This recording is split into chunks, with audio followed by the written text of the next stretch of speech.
Welcome back to IP class. Guys, in last class we completed user defines data types and derived data types. बच्चों जो हमारी last class हुई थी IP की, उस last class के अंदर हमारे सिलेबस का यूनिट नंबर 2 का चैप्टर नंबर 6 डिस्कस कर रहे थे, जिसका नाम था C++।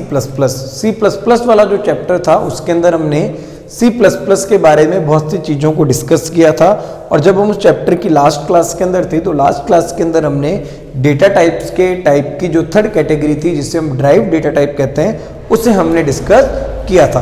तो इस चैप्टर के अंदर जो C++ का हमने चैप्टर डिस्कस किया था, इस चैप्टर के अंदर हमने इंट्रोडक्शन देखा था C++ का। हमने देखा था कि C++ क्या होती है, किसने बनाई थी, कहाँ ये बनी थी और ये कब बनी थी, इसके अंदर क्या क्या खूबियाँ हैं in comparison to C language, वो सब हमने यहाँ पे डिस्कस किया था। उसके बाद हमने benefit of C++ over C language देखा था, यानी C++ में क्या एडवांटेजेस थे, क्या लाभ थे किसकी तुलना में, C लैंग्वेज की तुलना में, उन सभी टॉपिक्स को हमने यहाँ पे डिस्कस किया था। क्लियर है। उसके बाद हमने स्ट्रक्चर ऑफ C++ प्रोग्राम यानी एक C++ का प्रोग्राम बनाया था और उसमें हमने देखा था कि एक C++ का प्रोग्राम किन किन चीज़ों से मिलके बना है, वो सारी चीज़ें हमने वहाँ पे डिस्कस की थी। जैसे अगर हम बात करें तो preprocessor, header file, main function, cout, cin, expressions, identifiers, constants, operators, operands, काफ़ी कुछ था जिनसे मिलकर हमारा C++ का प्रोग्राम बनता है। तो वो सभी टोकन्स हमने यहाँ पे डिस्कस किए थे। जैसे हमारे स्ट्रक्चर कंप्लीट हुआ था तो उसके बाद हमने C++ में डेटा टाइप को शुरू किया था। डेटा टाइप्स वो थे जो वेरिएबल को ये बताते थे कि उनमें किस टाइप की वैल्यू स्टोर होगी। डेटा टाइप्स की हमने तीनों कैटेगरी डिस्कस की थी। पहली हमारी कैटेगरी थी जिसका नाम प्राइमरी था, जिसमें हमने देखा था कुछ इनबिल्ट डेटा टाइप्स के बारे में, लाइक इंटीजर, कैरेक्टर, फ्लोट के बारे में। फिर हमने user defined data type discuss किए थे, जिसमें हम हमारा खुद का डेटा टाइप बना सकते हैं। स्ट्रक्चर, यूनियन और इनम को हमने डिस्कस किया था। देन हमने ड्राइव डेटा टाइप को डिस्कस किया था, जैसे array, reference type, pointer, functions, ये सब क्या थे, हमारे ड्राइव डेटा टाइप थे। इन्हें हमने यहाँ पे डिस्कस किया था। आज इस चैप्टर के अंदर हम हमारा लास्ट टॉपिक डिस्कस करने वाले हैं, उसके बाद हमारे चैप्टर कंप्लीट हो जाएगा। और उस लास्ट टॉपिक का नाम है type casting and conversion in C++। कहने का मतलब क्या है, एक डेटा टाइप को किसी दूसरे डेटा टाइप में चेंज करना ही क्या कहलाता है, टाइप कास्टिंग या टाइप कन्वर्जन कहलाता है। क्लियर है। जैसे फॉर एग्जांपल जितने भी प्राइमरी डेटा टाइप हैं, लाइक इंटीजर, फ्लोट, बूलियन, इन सबको आप किस में कन्वर्ट कर सकते हो, किसी दूसरे डेटा टाइप में कन्वर्ट कर सकते हो, उसे ही हम क्या कहते हैं, टाइप कन्वर्जन कहते हैं। क्लियर है। जैसे मैं आपको कुछ एग्जांपल कराता हूं, आप जरा ध्यान देना। एग्जांपल 1 क्या है, हमने क्या करा, फ्लोट डेटा टाइप को काम में लेके ए नाम से वेरिएबल बनाया और उसमें हमने वैल्यू पास की 33.10। हमने क्या करा, फ्लोट डेटा टाइप को काम में लेके ए नाम से वेरिएबल बनाया और उसमें वैल्यू पास की है 33.10। क्लियर है।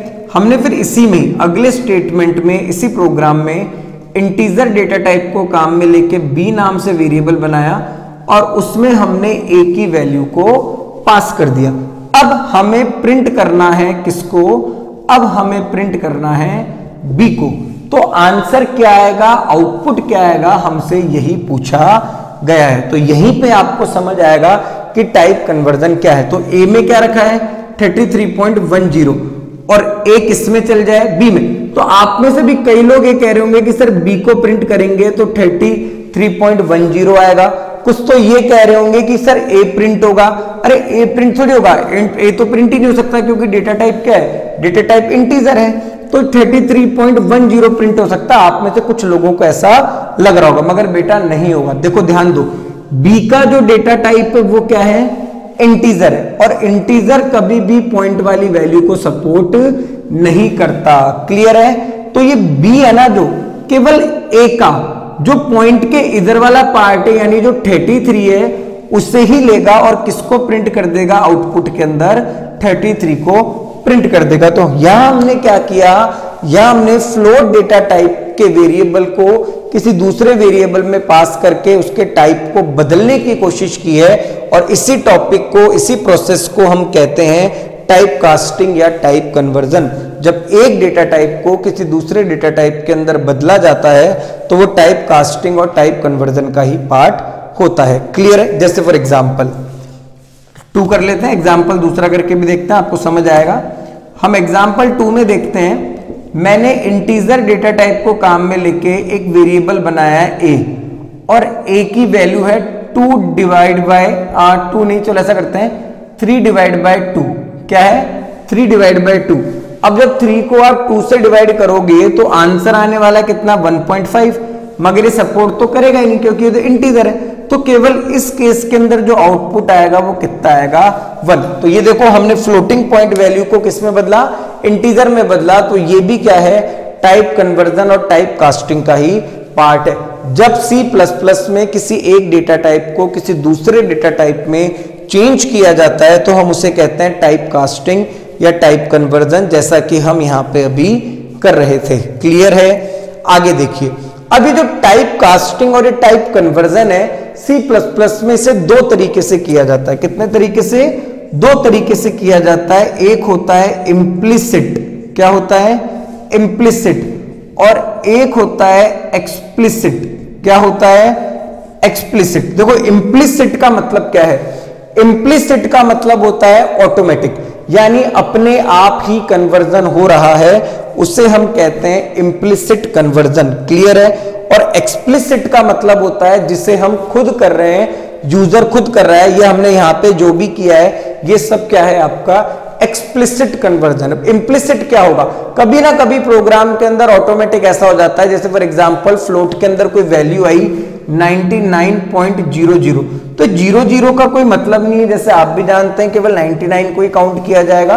तो 99 ये फ्लोटिंग पॉइंट अपने आप ही किस में बदल जाएगा, इंटीजर में बदल जाएगा। तो ये तो है इम्प्लिसिट कन्वर्जन, जिसे हमारे C++ का कंपाइलर अपने आप ही बदल देता है, अपने आप ही कर देता है किसी डेटा टाइप को कन्वर्ट दूसरे डेटा टाइप में, उसे हम कहते हैं इम्प्लिसिट कन्वर्जन। क्लियर है? और एक्सप्लिसिट कन्वर्जन वो होता है जिसमें हम जोर जबरदस्ती करके या यूजर अपनी रिक्वायरमेंट के हिसाब से एक डेटा टाइप को दूसरे डेटा टाइप में बदलता है, तो उसे हम कहते हैं यहाँ पे एक्सप्लिसिट कन्वर्जन। क्या कहते हैं? Explicit conversion. इम्प्लिसिट वो है जो अपने आप हो जाए, और एक्सप्लिसिट वो है जिसे हम खुद चेंज करें, जिसे हम खुद बदलें, उसे हम कहते हैं एक्सप्लिसिट कन्वर्जन। क्लियर है? आई होप आप सभी को चैप्टर नंबर 6 के सभी टॉपिक समझ आए होंगे।